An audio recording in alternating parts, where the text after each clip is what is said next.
চলুন আজ একটা নতুন আর খুব মজার ইংরেজি শব্দ শিখে ফেলি।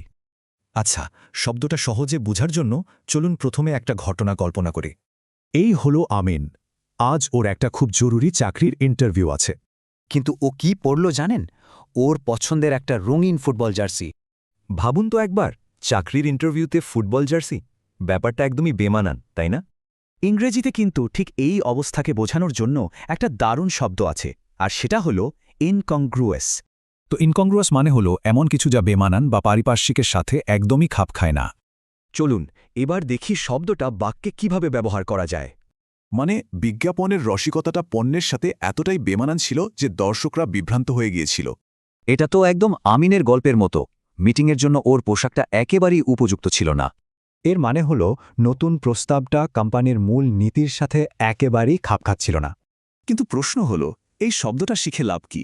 বাস্তব জীবনের গুরুত্ব কোথায়? আসলে এই শব্দটা আমাদের ব্যবসা, কাজ আর এমনকি রাজনীতি বুঝতেও দারুণভাবে সাহায্য করে।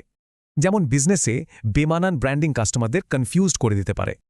আবার অফিসে লিডারের কথা আর কাজের মধ্যে মিল না থাকলে টিমের সবার সমস্যা হয়।